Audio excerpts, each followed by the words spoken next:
Assalamualaikum warahmatullahi wabarakatuh. Innal hamdalillah nahmaduhu wa nasta'inuhu wa nastaghfiruh wa na'udzu billahi min sururi anfusina wa min sayyiati a'malina. May yahdihillahu fala mudhillalah wa may yudlil fala hadiyalah. Asyhadu an la ilaha illallah wa asyhadu anna Muhammadan abduhu wa rasuluh la nabiyya wa la rasula ba'da. Wassalatu wassalamu ala Muhammad wa alihi wa ashabihi wa man tabi'ahu bi ihsanin ila yaumiddin. Bapak-bapak, ibu-ibu jamaah Masjid Agung ingkang minulya, alhamdulillah kula lan panjenengan sedaya saat menika tasih diparingi oleh Allah Subhanahu wa taala nikmat sehingga kita saged ngelampahi ibadah, kita saged ngelampahi salat maghrib kanthi berjamaah. Banjur kita lajengaken kalih mencari ilmunya Allah Subhanahu wa taala. Salat salam mugi-mugi tetap tercurahkan dumateng Nabi kita Muhammad sallallahu alaihi wasallam, ugi keluarga-keluarganya, sahabat-sahabatnya, lan tiang-tiang ingkang selalu menegakkan dinul Islam sampai hari akhir. Malam menika kita lajengaken tafsir surat Ar-Ra'd mulai ayat 32. A'udzu billahi minasy syaithanir rajim. Walaqad istuhzi'a bi rusulim min qablika fa amlaytu lil ladzina kafaru فَأَمْلَيْتُ لِلَّذِينَ كَفَرُوا ثُمَّ أَخَذْتُهُمْ فَكَيْفَ كَانَ عِقَابِ. Walaqad, dan sungguh, ustuhzi'a, telah diperolok-olok, birusulin, terhadap para rasul, min qablika, dari sebelummu Muhammad. Fa'amlaitu, kemudian aku memberikan tangguh kepada mereka, lilladzina kafaru, kepada orang-orang kafir, summa akhadtuhum, kemudian aku siksa mereka, fakaifa kana iqab, maka bagaimana pedihnya siksaku. Walaqadis tuhzi'a birusulim min qabli, dan sungguh telah diperolok-olok, telah dihina, telah diremehkan para rasul dari sebelum kamu Muhammad. Jadi para rasul dulu itu diperolok-olok, dihina oleh orang-orang kafir. Jadi tidak hanya Nabi Muhammad sallallahu alaihi wasallam, tetapi para nabi dulu juga diperolok-olok. Ini supados sebagai obat bagi Rasulullah, karena tidak hanya diri Rasulullah saja, tetapi orang-orang dulu juga begitu. Jadi tiang niku nalika terkena sesuatu hal yang tidak mengenakkan sendirian, itu bebannya lebih kuat daripada orang itu terkena sesuatu yang tidak mengenakkan bersama juga orang-orang lain.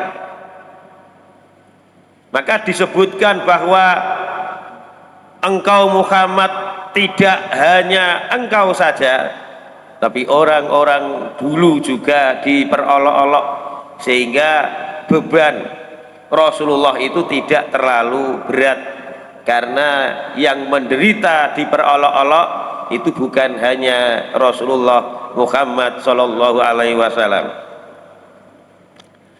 Kita lihat Nabi Nuh. Nabi Nuh di surat Al-Qamar dia dijuluki wa qalu majnun, dan kaumnya Nabi Nuh itu ngomong majnun, bahwa Nabi Nuh itu orang gila, wong gendeng. Di surat Hud ayat 38, wa yasnaul fulka, dan Nabi Nuh membuat perahu, wa kullama marra alaihi mala'um min qaumihi, maka setiap kali pemuka-pemuka kaumnya, tokoh-tokoh kaumnya itu melewati perahu yang sedang dikerjakan Nabi Nuh, sakhiru minhu, mereka menghina Nabi Nuh. Jadi ketika Nabi Nuh itu membuat perahu karena diperintahkan oleh Allah, sementara tempat tinggal Nabi Nuh itu jauh daripada laut, jauh dari air laut, sehingga ini menjadikan mereka itu memperolok-olok untuk apa membuat suatu perahu di daerah yang tidak ada airnya. Di antara ucapan mereka yang dinukil oleh para ahli tafsir, di antaranya adalah Ibnu Katsir, Al-Qurtubi, mereka mengatakan sirta ba'dan nubuwati najaron, engkau Nabi Nuh setelah mengaku menjadi nabi, sekarang beralih menjadi tukang kayu, yaitu membuat suatu perahu. Ini diantara hinaan kaum Nabi Nuh. Nabi Musa juga dikatakan oleh Fir'aun dan kelompoknya sahirun au majnun, bahwa Nabi Musa itu adalah penyihir atau orang gila. Di ayat yang lain sahirun kadzab, Nabi Musa seorang ahli sihir dan juga pendusta. Ini menunjukkan bahwa para nabi dahulu itu juga diperolok-olok oleh kaumnya. Maka mungkin belum lengkap, ya, belum lengkap bagi para ulama yang mewarisi Rasulullah ilmunya para nabi, tidak lengkap kalau mereka tidak dihina, diperolok-olok oleh orang-orang yang tidak mempercayai dakwahnya. Ada suatu kajian, suatu pengajian di mana pengajian itu dibubarkan. Ini juga para kiai, para ulama harus melihat bahwa tidak hanya engkau saja yang dibuat tidak mengenakkan oleh tempat dakwahmu, tetapi para rasul dulu itu juga mendapatkan suatu hal-hal yang tidak mengenakkan. Fa'amlaitu lilladzina kafaru, kemudian aku berikan tangguh kepada orang-orang kafir. Tsumma aqadtuhum, kemudian aku siksa mereka. Fakaifa kana iqab, maka bagaimana pedihnya siksaku. Jamaah ingkang minulya, Ini yang terjadi dialami oleh para nabi. Kemudian ayat 33, afaman, maka apakah zat huwa qaimun, dia yang mengurusi, menjaga, ala kulli nafsin, atas setiap jiwa, bima kasabat, dengan apa yang telah diperbuat oleh jiwa tersebut, wa ja'alu, dan mereka menjadikan, lillahi, bagi Allah, suraka, sekutu-sekutu. Kul, katakan Muhammad, samuhum, sebutlah sekutu-sekutu itu, am tunabbi'unahu, atau kalian menceritakan kepada Allah, bima la ya'lamu fil ar, terhadap sesuatu yang Allah tidak ketahui di bumi, am bidzahirin minal qaul, atau itu hanya ucapan perkataan saja, bal, bahkan, zuyina, telah dihiasi, lilladzina kafaru, bagi orang-orang kafir, makruhum, tipu daya mereka, wasuddu, dan mereka dihalangi, anis sabil, dari jalan yang lurus, wa may yudlilillah, dan siapa yang Allah sesatkan, fama lahu, maka tidak ada baginya, minha, sungguh orang yang memberikan petunjuk. Afaman huwa qaimun ala kulli nafsin bima kasabat, maka apakah Allah yang mengurusi makhluknya, yang menjaga makhluknya, yang mengetahui makhluknya, yaitu setiap jiwa, terhadap apa yang diperbuat makhluknya. Jadi ini suatu pertanyaan kepada orang-orang yang membuat sekutu-sekutu atau membuat sesuatu bahwa Allah itu punya teman. Maka ditanyakan kepada mereka, apakah Allah yang mengurusi setiap jiwa, yang menjaga setiap jiwa, yang mengetahui setiap jiwa apa yang diperbuat, itu apakah sama dengan orang yang, atau sesembahan-sesembahan yang tidak mengurusi makhluk? Jadi kadang-kadang ada orang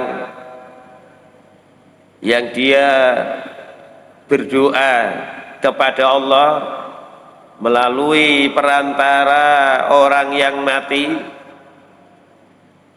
atau ada orang yang mengira bahwa orang yang mati itu mempunyai kekuasaan, itu disuruh membandingkan apakah Allah yang menjaga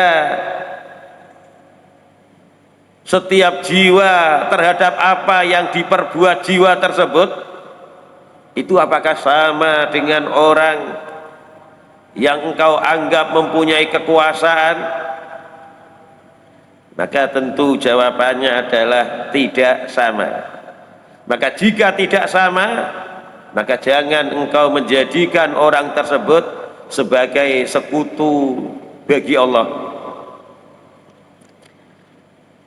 Wa ma tasqutu min waraqatin illa ya'lamuha, dan tidaklah gugur suatu daun kecuali Allah mengetahuinya. Apakah mayit engkau anggap mempunyai kekuasaan, bisa mengabulkan permintaanmu, Apakah dia mengetahui ada daun yang gugur di waktu malam? Apakah dia tahu? Maka tentu jawabannya adalah tidak tahu. Kalau tidak tahu, maka janganlah engkau menjadikan dia itu sekutu bagi Allah.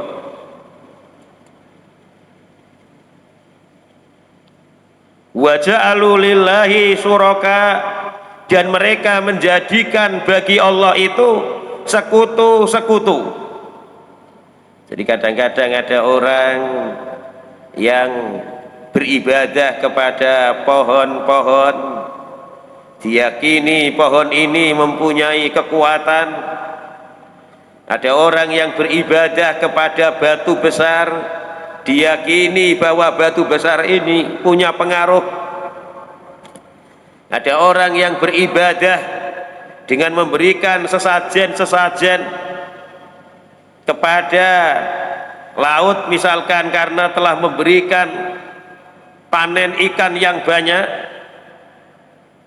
maka itu adalah mereka membuat kesyirikan, menjadikan Allah punya sekutu, punya teman. Kul, katakan Muhammad, samuhum, sebutkanlah sekutu-sekutu itu tentang sifat-sifat mereka yang mempunyai sifat seperti sifatnya Allah. Am tunabbi'unahu, atau kalian menceritakan kepada Allah bima la ya'lamu fil ar, terhadap sesuatu yang Allah tidak ketahui. Maksudnya mereka menganggap sesuatu itu sekutu Allah, padahal Allah, di dalam ilmu Allah, orang tersebut tidak mempunyai kekuasaan sama sekali. Am bidzahirin minal qaul, ataukah itu hanya omongan di bibir saja bahwa ada penunggu tempat ini, ada Dewi Sri ya, yang dulu dianggap mempunyai pengaruh untuk panen ya, panen padi. Bal zuyyina lilladzina kafaru makruhum, bahkan orang-orang kafir itu dihiasi tipu daya mereka. Jadi orang-orang kafir, orang-orang ahli maksiat itu menganggap bahwasanya perbuatan mereka itu adalah perbuatan yang sangat bagus. Jadi setan menghiasi mereka, amal mereka seolah-olah amal yang bagus sekali. Wasuddu anis sabil, dan mereka dihalangi dari jalan yang lurus karena mereka melakukan suatu perbuatan maksiat. Maka kemaksiatan tersebut itu hakikatnya menghalangi mereka dari jalan Allah. Jadi orang yang melakukan maksiat, kemaksiatan tersebut berpengaruh terhadap perbuatannya, yaitu terhalang daripada jalan yang lurus. Wa may yudlilillah, dan siapa yang Allah sesatkan, jadi siapa yang Allah jadikan dia sesat berdasarkan ilmu Allah dan hikmah-hikmah Allah, fama lahu min had, maka sungguh tidak ada bagi orang tersebut yang bisa memberikan petunjuk. Kula lan panjenengan sedaya senantiasa harus bersyukur kepada Allah. Kita sangat mudah untuk sholat, sangat mudah untuk sholat berjamaah, sangat mudah untuk melakukan kebaikan-kebaikan, sementara banyak orang yang sangat sulit untuk melakukan kebaikan-kebaikan, sangat sulit untuk sholat, lebih-lebih sholat berjamaah, sangat sulit, sementara kita begitu mudah. Maka ini adalah suatu nikmat dari Allah Subhanahu wa ta'ala. Sehingga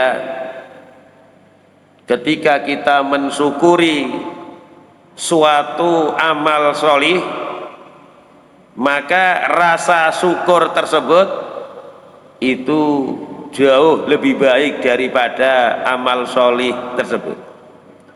Kita bersyukur kepada Allah, mengakui bahwa kita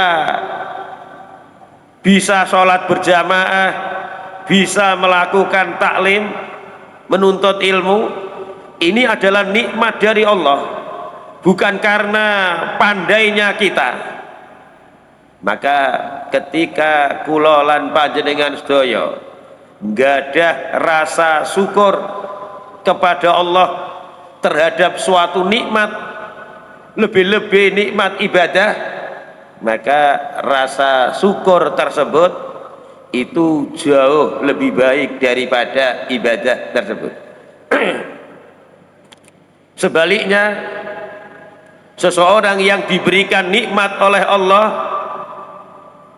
dia tidak bersyukur kepada Allah, tidak menyandarkan nikmat tersebut kepada Allah, maka tidak syukurnya kepada Allah itu adalah berakibat jauh lebih jelek. Jadi misalkan tiang diberikan oleh Allah nikmat kemerdekaan, dia tidak bersyukur kepada Allah bahwa nikmat kemerdekaan tersebut itu adalah betul-betul dari Allah, bukan daripada pejuang-pejuang kemerdekaan, tetapi betul-betul murni dari Allah. Mereka hanyalah dijadikan Allah sebagai perantara. Maka ketika kita mensyukuri nikmat tersebut, maka nikmat mensyukuri itu jauh lebih hebat daripada nikmat itu sendiri. Tetapi manakala kita tidak mensyukuri bahwa nikmat kemerdekaan itu bukan dari Allah, maka kehilangan nikmat tersebut itu jauh lebih parah daripada tidak mensyukuri nikmat tersebut. Jadi seseorang tidak bersyukur terhadap nikmat kemerdekaan, maka tidak mensyukuri nikmat kemerdekaan jauh lebih berbahaya tinimbang dia tidak mendapatkan nikmat kemerdekaan. Mekaten ugi tiyang ingkang diberikan nikmat ibadah, dia tidak mensyukuri bahwa nikmat ibadah itu dari Allah, maka tidak mensyukuri nikmat ibadah itu dari Allah itu jauh lebih parah daripada tidak ibadah. Wa may yudlilillahu fama lahu min had. Dan siapa yang Allah sesatkan, maka tidak ada baginya orang yang bisa memberikan petunjuk. Ayat 34, lahum bagi mereka azabun, suatu azab, fil hayati dunia, di dalam kehidupan dunia, wala azabul akhirah, dan sungguh azab akhirat itu asyaku, jauh lebih pedih. Wa ma lahum, dan tidak ada bagi mereka minallahi, dari Allah, min waq, orang yang bisa melindungi. Jamaah engkang mulia, lahum adzabun fil hayatid dunya wala adzabul akhirah. Bagi mereka orang-orang kafir, orang-orang yang ahli maksiat, mereka mendapatkan azab di dalam kehidupan dunia, tetapi azab di akhirat itu jauh lebih pedih dibanding azab di dunia. Di dalam hadis diriwayatkan oleh Imam Muslim dan ahli hadis yang lain, Rasulullah Shallallahu Alaihi Wasallam dawuh, anna adzabad dunya ahwanu min adzabil akhirah. Sesungguhnya sepedih-pedihnya azab dunia, ahwan, itu jauh lebih ringan min adzabil akhirah, daripada azab akhirat. Sepedih-pedihnya azab dunia itu jauh lebih ringan dibanding seringan-ringannya azab akhirat. Di dalam hadis disebutkan bahwa ada orang yang dimasukkan neraka yang paling ringan. Jadi orang ini dimasukkan Allah neraka yang paling ringan, yaitu dia dipakaikan sandal dari api neraka.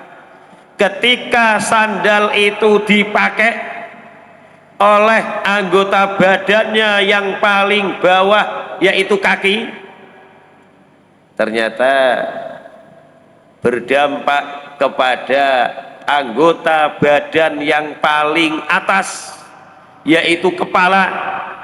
Itu otaknya mendidih.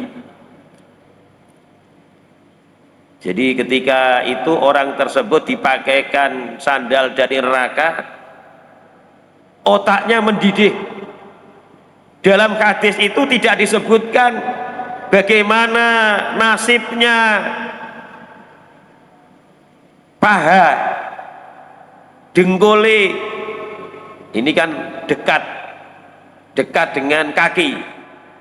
Tidak disebutkan bagaimana perutnya, dampak perutnya daripada dia memakai sandal dari api neraka.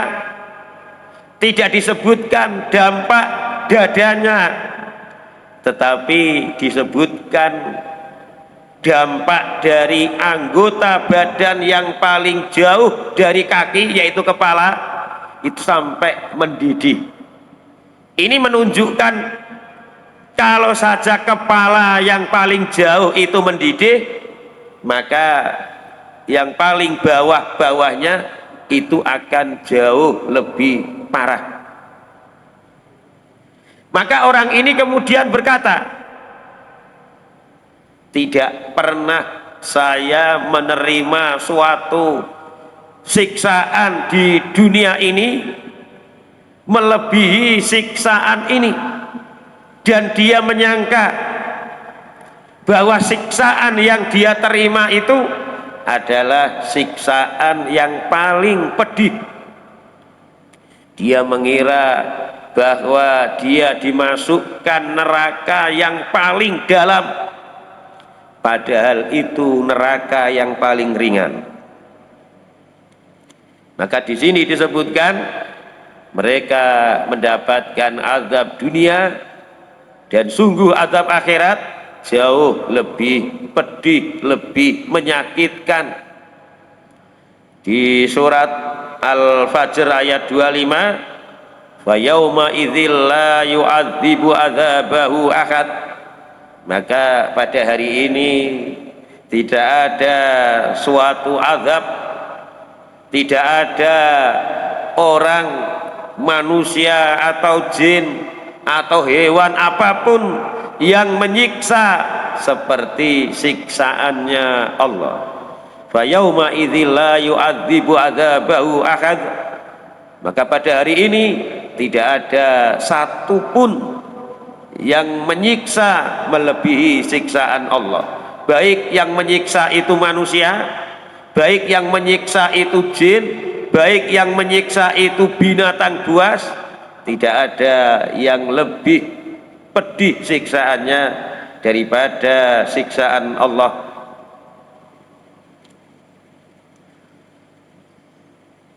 Fama lahum minallahi min waq. Dan mereka Tidak ada yang bisa melindungi daripada siksaan Allah. Ayat 35, masalul jannah, perumpamaan surga, allati, yang surga itu, wu'idal muttaqun, dijanjikan kepada orang-orang yang bertakwa, tajri, mengalir, min tahtiha, dari bawah surga, al anhar, sungai-sungai, ukuluha daimun, buahnya, makanannya surga itu terus menerus, wadhilluha, dan juga naungannya terus menerus, tilka ukbal ladzina taqau, itu adalah balasan bagi orang-orang yang bertakwa, wa ukbal kafirin, dan balasan orang-orang kafir, annar, adalah neraka. Surga yang dijanjikan kepada orang-orang muttaqin. Jadi muttaqin itu adalah orang yang melakukan apa yang Allah perintahkan dan orang yang menjauhi apa yang Allah larang. Jadi muttaqin itu sebenarnya arti aslinya adalah orang yang takut kepada Allah. Dan orang yang takut kepada Allah itu dengan cara dia melaksanakan perintah Allah, dia menjauhi larangan Allah, itu sebagai bentuk rasa takut kepada Allah. Maka orang yang muttaqin ini, dia dijanjikan oleh Allah yaitu surga yang mengalir di bawahnya sungai-sungai. Disebutkan di surat Muhammad ayat 15. Di sini disebutkan ada 4 sungai di surga, yaitu masalul jannatil lati uidal muttaquna, perumpamaan surga yang dijanjikan kepada orang-orang muttaqin, fiha, di dalam surga itu, anharun, ada sungai-sungai, min ma'in ghairi asin, ada sungai yang terdiri dari air yang tidak payau, air segar, tidak bercampur antara asin dan tawar, betul-betul air tawar dan menyegarkan.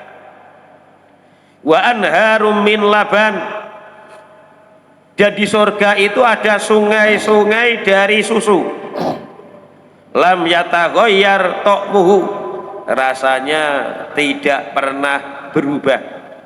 Jadi rasanya manis, enak, tidak pernah berubah.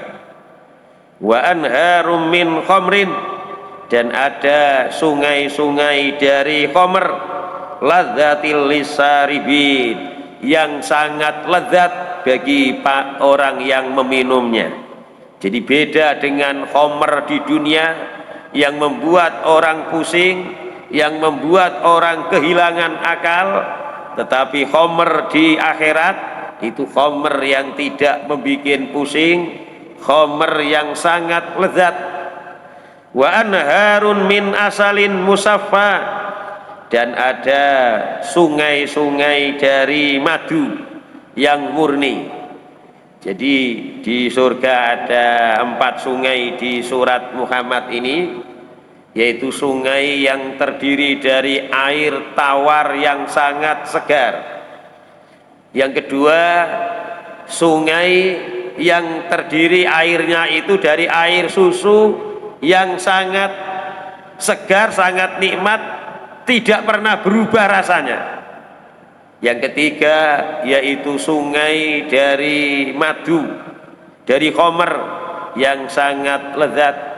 Dan yang keempat yaitu dari sungai dari madu yang murni, yang sangat manis. Ini adalah sungai-sungai yang penuh kenikmatan yang dijanjikan kepada orang-orang yang bertakwa. Jamaah ingkang mulya, Mugi-mugi kula lan panjenengan sedaya diberikan oleh Allah Subhanahu wa taala surga dan mendapatkan sungai-sungai yang ada di dalam surga, sehingga kula lan panjenengan sedaya mendapatkan kenikmatan yang luar biasa. Subhanaka Allahumma bihamdika asyhadu an la ilaha illa anta astaghfiruka wa atubu ilaik. Wassalamualaikum warahmatullahi wabarakatuh.